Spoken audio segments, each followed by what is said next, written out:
So good morning, ladies and gentlemen. Thank you all for being here. Ooh. So I know you guys have already noticed the uniform. Kind of cuts the tension a little bit. So the best thing about this uniform, not a single shred of Velcro. It's amazing. Second best thing about this uniform, I lose this thing, and I'm Han Solo. It's awesome.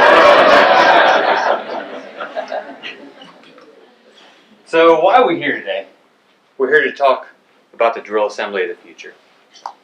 We're here to talk about the National Guard. We're here to talk about the Army National Guard, and most specifically, we're here to talk about how we're going to change the IDT of the future, and we're going to show you that way. But before we go to the future, I have to show you the past. Where did we come from? What made us who we are today? What milestones were in there? And where we are today, is that going to get us into the future? So as I go throughout my presentation, I want you guys to hone in on three things: time, space, and soldiers. Time as it relates to time required to train. Space as it relates to space required to train. And most importantly, soldiers. What is the impact to our most valuable resource as we move throughout time and as we go into the future? So where did we start? We started on a village green, Salem, Massachusetts, 1636, almost 400 years ago. The colonies are rapidly growing, and the governor of Massachusetts says, hey, we really need to put this thing together. We need to formalize this militia thing. So they stand up the first three regiments, 500 men apiece, 1,500 men total. If you're 16 to 60, you're part of this organization. We're not going to pay you. You're going to provide your own weapon. You're going to provide your own equipment, but you're going to be there. What else happened in 1636? They stood up these guys called muster masters.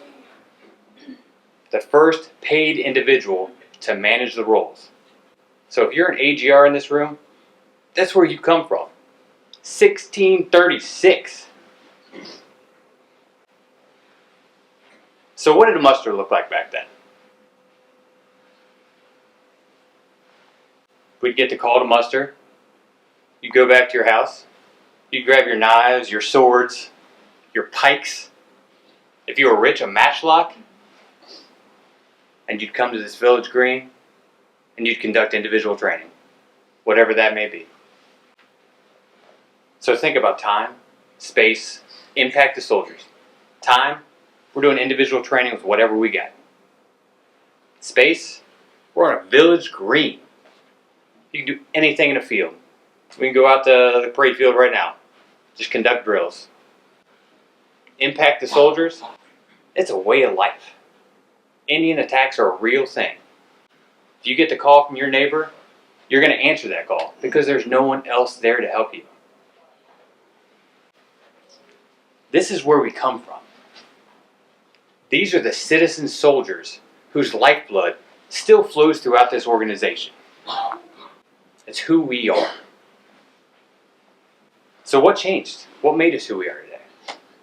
I can't talk about 400 years of history, or I'm going to have you in here a lot longer than 40 minutes. So I'm going to talk about the big changes. So the late 1700s, revolutions are brewing. I'm going to talk about three things during this time period that changed us. The first one happened in 1775 with the raising of the Continental Army, the second pillar of our national defense. We've been knife fighting for resources ever since, but when that call is raised, we work together. We get things done. And this world would not be the same place it is today without that tandem. Second thing, U.S. Constitution. Article 1, Section 8, Clause 15. We have our own clause, the militia clause. To paraphrase, Congress has the right to call up the militia, execute laws of the Union, suppress insurrections, repel invasions. We've been here before the beginning. The beginning of this nation, we're right there in the document. It says we are part of this. We're baked in, and we're not going anywhere. Third thing, Militia Act of 1792 codified what happened in 1636 at the federal level. If you're a male, 18 to 45, you're part of the militia. You're enrolled. We're not going to pay you.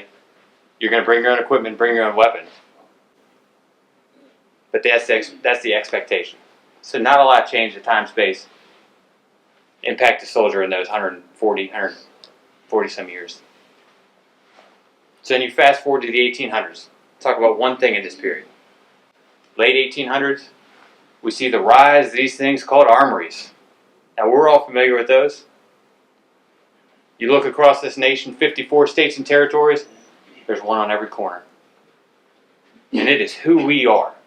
People look, they see an armory, they say, that's the National Guard. We have soldiers there. And that is forever linked to our history. So look at that space requirement. It's going up. The states, the cities, they see the value. Let's give these guys a permanent home. So then things really start to fast forward in the 20th century. I mean, really fast forward. 1903 Militia Act replaces the one from 1792. This is when we really start working with the federal government. We lose a lot of those rights we've had since 1636. But the federal government says, hey, we're going to give you guys a lot of money. You're going to increase your standards, bring your equipment levels up, build more armories, but you're going to be subject to our inspections. You're going to maintain a certain level of proficiency. And for the first time in history, these citizen soldiers have a requirement. 24 training periods, 5 days of annual training. For the first time ever, they're going to get paid for those 5 days. So think about that monumental shift. I said shift. I know I kind of speak a little crazy sometimes. It was an issue during rehearsals. That's the only reason I clarified. So just think about that. Big shift. Big shift. So then a little over a decade later, 1916, wars happening in Europe. More big changes. We moved to 48 training periods, 15 days of annual training. Does that sound familiar? 101 years. 101 years. The same number of training days. Granted, these guys were meeting one night a week. So a little different. We were still riding horses back then. I know we've got some old troopers in here, but I don't think anybody has rode a horse to battle in here. 101 years. So then World War I, World War II, Korea. I'm not going to talk about those. If I talk about all our battle streamers, we'd be here forever. We answered the call. This world is a better place. I'm going to talk about the Cold War, the 1950s. 3 more changes. 1955. We combine these training periods, 1 week in a month, 2 weeks a year. The exact same model we use today, 62 years later. For the first time ever, soldiers are required to go to basic training, federal basic training. 1636 to 1955, there's no standardization. So imagine that, you get a recruit and you've got to train them on everything. Not just about your unit in the National Guard, everything. In addition to all your other training tasks. Third thing, 1958, we moved from individual training to collective training as a focus. How big is that shift? So now you come in on a drill weekend, instead of worrying about that one guy shooting a target, now you've got a squad of guys that have to hit that target. Big change. So in 1958, Cold War, the same model we've been using, the exact same model. Space race hadn't even started. Sputnik wasn't even a thought in a Russian's head. Put that into perspective. So in the next 5 decades, technology's going up. Space requirements are going up. Impact to soldiers is going way up. Our working relationship with the federal government, we continue to work better with them. Support to civil authorities, all kinds of stuff going on. Our missions there increased dramatically. And technology, skyrocketing. So then the last big change I want to talk about, right after 9/11, the move to the operational force. Since 9/11, how many brigades have we deployed? Divisions, battalions, companies, etc. In the last 16 years, the National Guard has deployed over 780,000 guardsmen. That's mind-boggling. To 70 some odd countries, conducting the entire spectrum of operations. That's Title 10. Title 32, our mandate, why we're here. We didn't leave that on the back burner. We're still executing that more than ever. 2016 alone, over 500,000 man-days of support to civil authority. Forest fires, hurricanes, floods. We get a call from the governor or the president, we answer. Every time. So I've gone throughout my little history lesson here. You've seen how our roles and responsibilities continue to increase. Our plate gets fuller and fuller, but we never give anything back, ever. So where are we today? We've got the Army National Guard 4.0, Objective T, the Associated Unit Program, the 2017 Army National Guard Strategy and Vision, which says we are going to maintain or increase readiness, we're going to maintain pace of transformation with the active component, and we're going to prepare for those near-peer and peer-peer adversaries. Does any of this sound like our responsibilities are going to drop off? So since the 1950s, we've been using the exact same model. So as I leave you guys here today, is the current paradigm of 1 week in a month, 2 weeks a year, an armory across all 54 states and territories, is that the model that is going to get us into the future? Our group doesn't think so. We're going to propose a new model. We call that model the Minuteman model. It's going to make better use of our time, make better use of our space, and most importantly, it's going to reduce the impact to our most valuable resource, the citizen soldier. Thank you. So as you just heard, the National Guard has been utilizing the same 1 weekend per month, 2 weeks per year training model since the 1950s. So let's put that into perspective. In that era, the M1 Garand and Sherman tank were still in use. The Huey helicopter would not take its first flight or go into production for another 5 years. Today, I'm representing a soldier from that era. I'm going to talk to you about time as it pertains to training and efficiency. With individual and collective level training and op-tempo continuing to increase, is this National Guard legacy training model going to continue to ensure that our soldiers and leaders are trained and ready well into the future?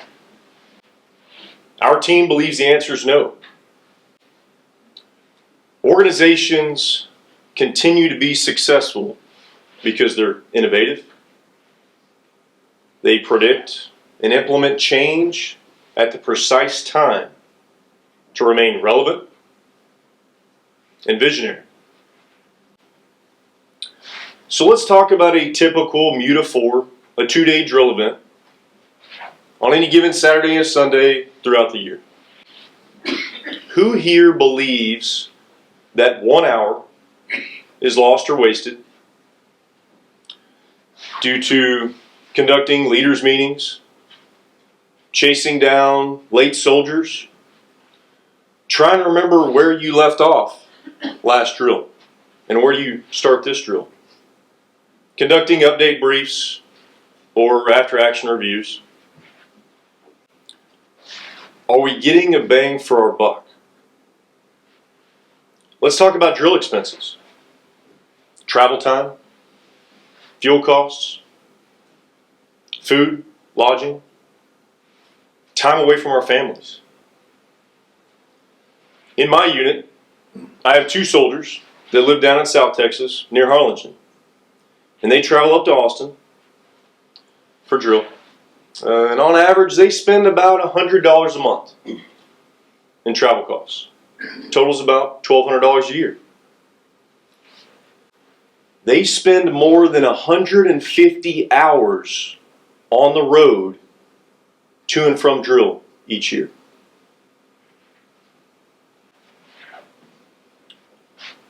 Most units accomplish more during annual training than they do all year at the rest of drill periods.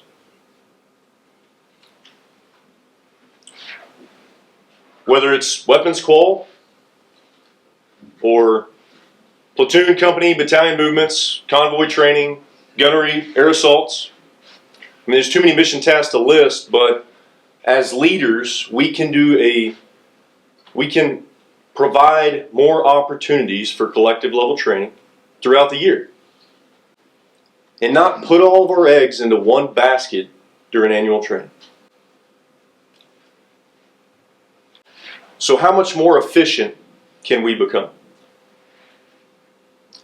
Now I want you to take a second and I want you to envision that you're a brand new soldier, fresh out of advanced infantry training or the basic officer leader course, and it's day 1 and you're reporting to your new unit. And you meet your section sergeant, your first sergeant, your company commander, and you're walking around, shaking hands, doing introductions. And during this orientation, your leaders hand you a memorandum. It's your next fiscal year's training calendar. And on that piece of paper, it describes that your unit drills once a quarter. You've got a MUTA 18, a 9-day training event in November, another in February and in May. And to round out the year in August, you get a MUTA 20, a 10-day training event.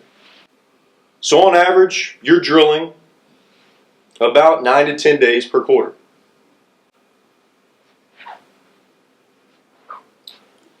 As a new soldier or a brand new officer, how does that make you feel? How would you respond? Would you question it at all? Positive, negative? If you didn't know any better. Now also on that memorandum, it goes into detail about each soldier being allocated a MUTA 4, 2 days of paid drill compensation for conducting required annual classes. How much time as soldiers and leaders do we spend on the computer conducting required classes? Whether it's information assurance, anti-phishing, driver's training, or just doing evaluations.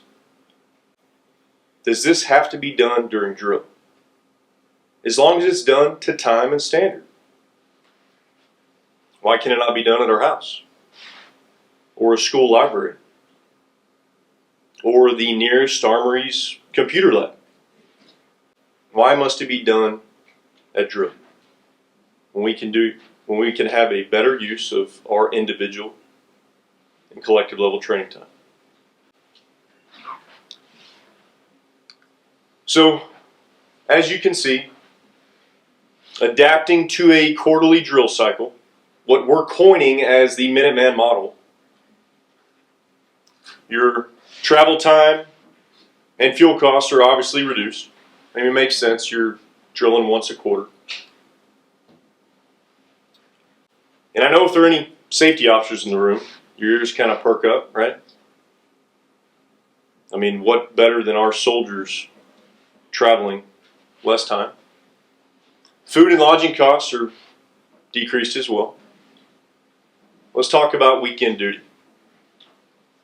On average, our units drill about 13 weekends out of the year.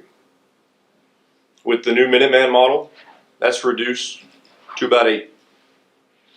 So as an organization, we're giving you back 5 weekends a year to spend time with your family. It's one of our top priorities.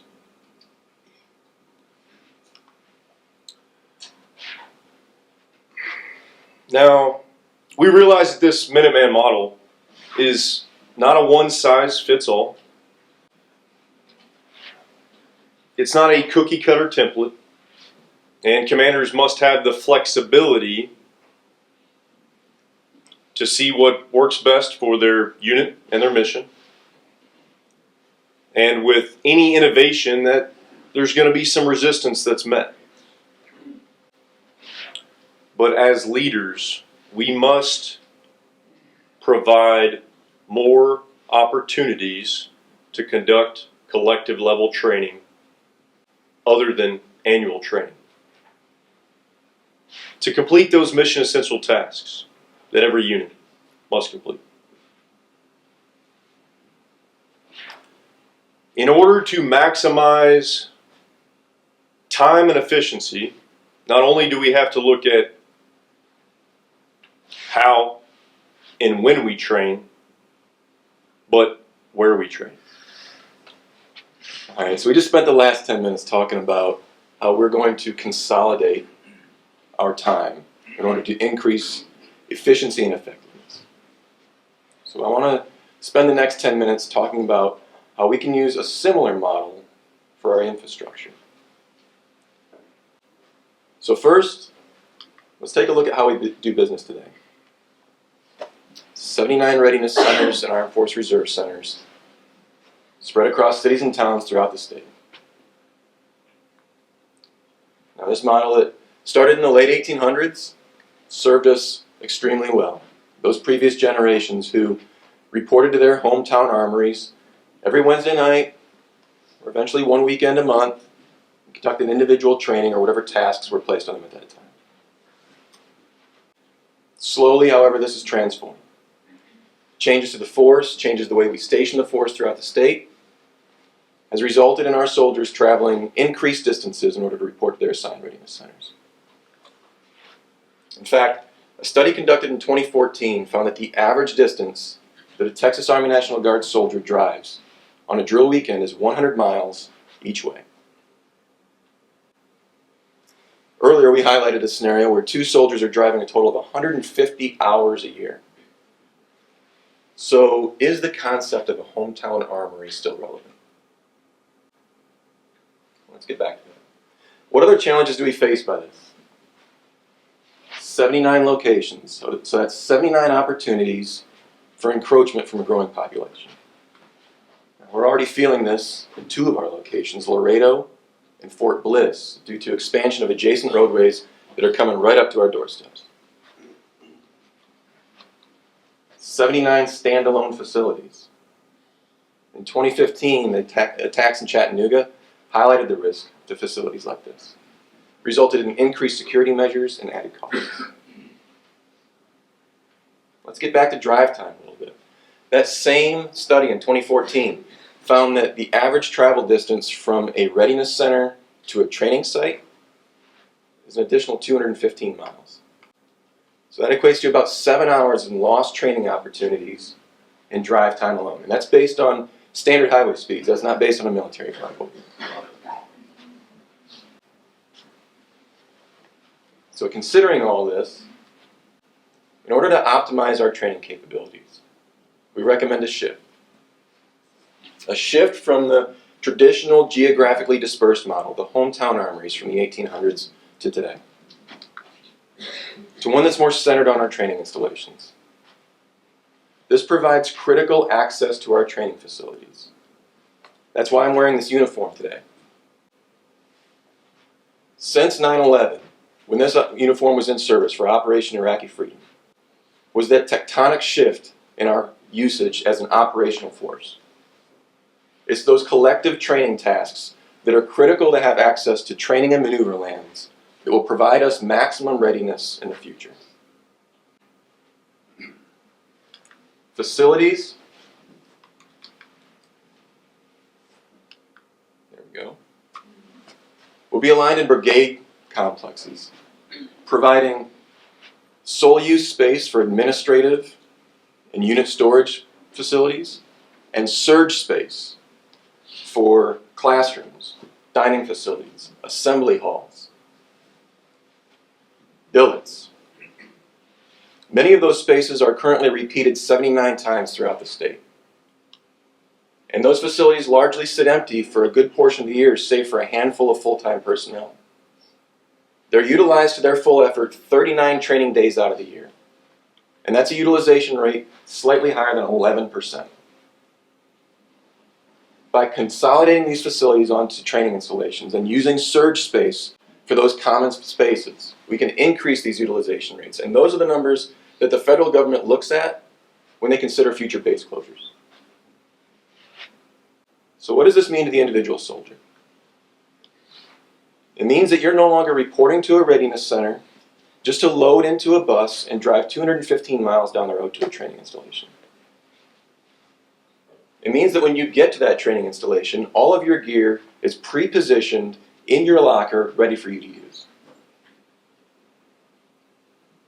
And what does it mean to the individual battalion and company commanders? It means you can walk out your door and immediately access all of your subordinate units, drastically increasing your command and control capabilities. It means that you can go to a single co-located surface maintenance facility and get a status update on all of your equipment. It means that your brigade, battalion, and company level S4s are all co-located in one place. So you can conduct those supply and maintenance programs and inspections on a daily basis.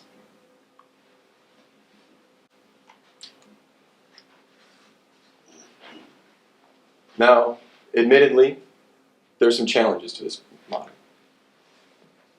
First, it removes readiness centers from all of those cities and towns that they've historically been in since the late 1800s until today.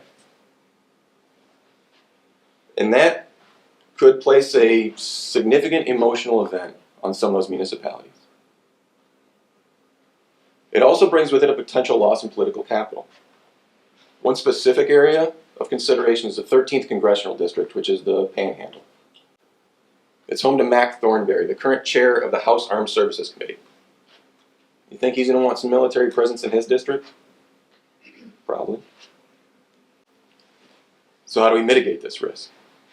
Well, under this plan, all 265 soldiers and 2 installations would be relocated to training installations. But what we recommend is retaining at least one of those facilities, most likely the Amarillo AFRC, and utilizing it as a discus staging and support location for some of those ice and snowstorms in the Panhandle. We can use that similar strategy in other locations in the state whenever the community reaction and the existing infrastructure makes sense to maintain presence. And another challenge that will need to be overcome is the sheer cost in constructing all of this. Using standard templates from the Army Corps of Engineers, we're looking at $1 billion cost to construct. It seems staggering. But first, let me remind you that our existing portfolio does not come without costs. In 2014, we conducted a survey of all of our facilities. We looked at their existing conditions. We looked at their ability to meet dual gender unit requirements, whether or not their spaces were properly sized in order to meet mission requirements, and how much addition of those existing facilities would be required. This is our STAR program, if you're familiar with it. We've conducted these efforts at a handful of locations, but it would be required throughout the entire state. That cost to improve our existing portfolio is a $640 million bill. Additionally, if we adopt the Minuteman model, as we construct new facilities and relocate units to training installations, Our existing portfolio can be sold and accessed in order to reimburse this program. So what we're really looking at is a $350 million cost to improve, to completely realign our force and provide a more flexible platform for us to train and maintain readiness and meet those ever-increasing future requirements. So how do we get there? And it's going to take a handful of things. First, it's going to take patience, right? Even though we're not talking about a significantly higher cost, it still takes time to get MilCon dollars, construction dollars, down to the state. We're talking about the federal government here, guys. Nothing happens fast. It's a gradual shift. It's going to take decades to put into place. But the other thing that we're going to need is space. Each one of those brigade complexes that I talked about earlier has a requirement of 180 acres of cantonment area. When you consider our entire force, that's a total of more than 2,000 acres, or 10 times what we currently maintain. Now, our existing training installations do have some undeveloped area, but not that much. So how do we make up the difference? We've got to do three things. First, we need to continue the pursuit of a South Texas training area. Now, this initiative has been underway for a handful of years, and once completed, it'll provide training, stationing, and reaction platform for units currently stationed along the border. Second, we recommend pursuing a land swap with the Texas Parks and Wildlife Department to obtain the section of land that currently bisects the Fort Walters training area. While this may not drastically increase our cantonment area, it will dramatically improve the functionality of that location. And third, it is essential that we partner with our active duty counterparts at Fort Hood, Fort Bliss, and Camp Bullis. With a growing population in Texas, an anticipated 15 million new residents in the next 20 years, land areas suitable to construct a training installation are rapidly becoming scarce near our population centers. These installations are perfectly placed in order to meet our needs. By partnering with the active duty and constructing cantonment area adjacent to their training and maneuver lands, we can dramatically increase the training capacity for the Texas Army National Guard without the taxpayers taking on that additional burden of land purchase. We believe that we're at an inflection point in the way that the Texas Army National Guard utilizes its infrastructure and facilities in order to maintain readiness. The critical question to ask ourselves is, does that model from the 1800s, geographically dispersed, hometown armories, still provide us the best platform in order to meet the ever-increasing training requirements today and in the future? We don't believe so. We believe that the Minuteman model does. But before we can make a decision on all of this, time and space, it's critical that we consider the impact to our soldiers. I promise you, we are not the ghosts of TMD past, present, and future. But we're just trying to bring some things to you to get you to think about how we do things in the future. How do we do things 5 years, 10 years, 20 years from now? Because if we don't change, we won't be able to keep up. So the last segment of this presentation is about the soldiers. Not just the soldiers, but all the support that goes with it. All the folks that work for TMD, the civilians, we need you. That's a big impact. And we all have different things in our life that impact us. So what we want to look at is the impact on the soldier. How do we take this model and what does it do to our service members? How do they manage their life, the time they have, their relationships with their employer? All those things matter. We have important work to do. So that's something for us to consider. First, let's talk about work. There are many different types of statuses that we have here in our agency. We have people that work for TMD in civilian capacity. We have service members that are Air, Army, National Guard. We have the AGRs, the Active Guard Reserves. We have ADOS, the temporary folks. We have traditional guardsmen like myself. We have technicians, both federal and GS, General Services. All those statuses. But when we look at a bulk of our forces, a lot of them work in a civilian capacity. They have requirements to another job, a main source of income. That's critical. That's why we're here. When we continue to communicate and partner with our employers and bring them into a positive light of support for our service, it's easier to get things done. But there are protections out there. Federal law that's called USERRA, the Uniform Services Employment and Redeployment Rights Act of 1994. That's the protection that's given to a lot of the employers out there and employees. It allows them time to give us to train. And that's critical. That's a federal law. And it's going to take time, as you heard, to get the federal government to change, to move. So there's some things we'll talk about later we probably can start doing now. But let's think about it. When you work outside of this uniform, you have a responsibility to communicate with your employer. And a recent survey showed that employers frown a little bit on the 2-week commitment. They say that's too long for our service members to be out. Let's face it, today's world is complex, fast moving. Sales have to be closed, deadlines loom. We need you back. How long are you going to be gone? The only gratification is they say, well, you'll just be out this 2 weeks. But we still need you. Can you communicate? That takes away from the service that we're doing. So they have responded a little bit favorably, and it'll take time to change that attitude about the 1-week Minuteman model. Now, granted, this is not going to work for everyone, so commanders need that flexibility to be able to choose what works best for them. But when we look at how the employer and the employee trend or move towards allowing that time, it's going to take a change, but we'll get there. We'll get there. And when conflicts arise, you have organizations such as the Employer Support to Guard and Reserves. Those folks come in and do a remarkable job of educating employers on the responsibilities that our service members have. That's critical. So if you ever get a chance to meet and talk with them, do so.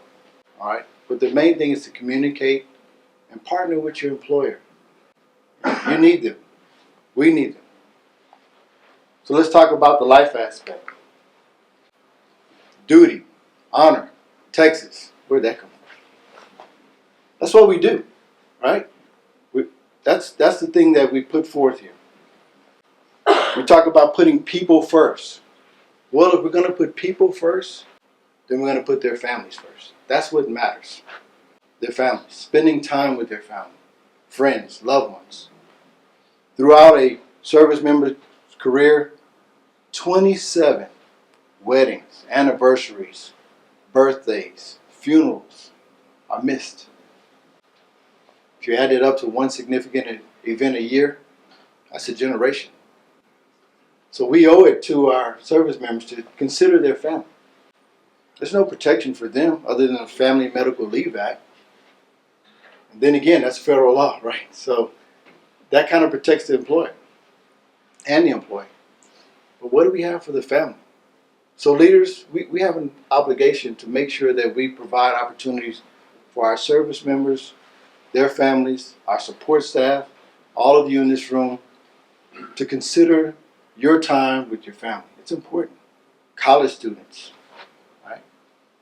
They need time as well. They want to go to party at night, on the weekends, do school work.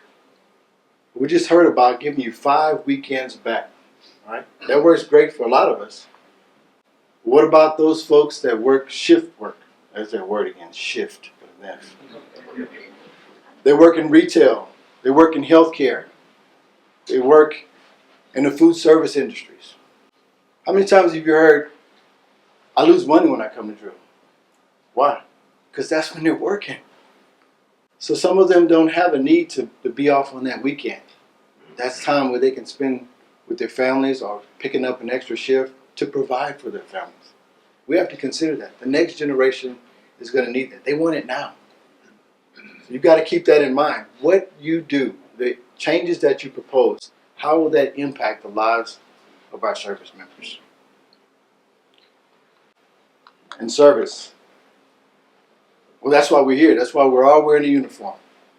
Just mentioned duty, honor, Texas, right? Well, guess what? Our nation, our state, our citizens, they expect us to be ready in a minute. They expect us to be able to be well equipped, well trained, well prepared to get out there and fight and win the nation's wars. They expect us to help when a hurricane comes or a flood or some other tragedy. They expect that from us. We owe that to them. So how do we get there? We need to train. We need the resources. We need the facilities. A recent poll showed that commanders want more time to spend with their service members. More time. Not in frequency. Duration.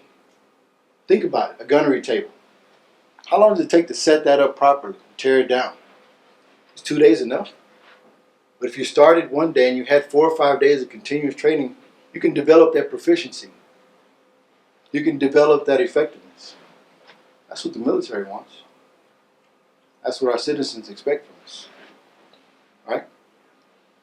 So, service is a key component of what we do. And so I submit to you that we need to consider not only this work-life balance deal, but add service to it. Work, life, service, balance. That's what we're talking about. So, let's wrap this conversation up. In the short time we've had together, we've talked about time, where we come from, what we've been doing for almost 400 years, the models we've been in almost the last 100 years, how to maximize our efficiency. We've talked about space, consolidating our training areas, reducing costs. And we talked about the impact that it has on soldiers, their communication with their work, their responsibilities to their families, and their service to this nation, this state, and our communities. So, where does it leave us? So I have a couple of questions for you, and sir specifically. Will you take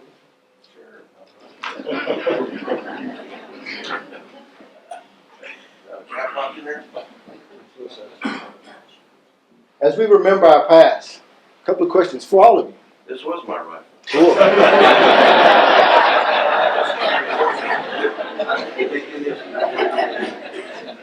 Are we going to continue to operate and train in a model that was over 100 years old? Are we going to be the trendsetters, create legislation, put things in perspective? The session is meeting right now. We can have a bill in the next 2 years to move this forward.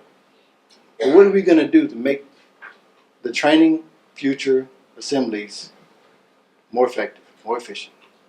Think about that. Thank you.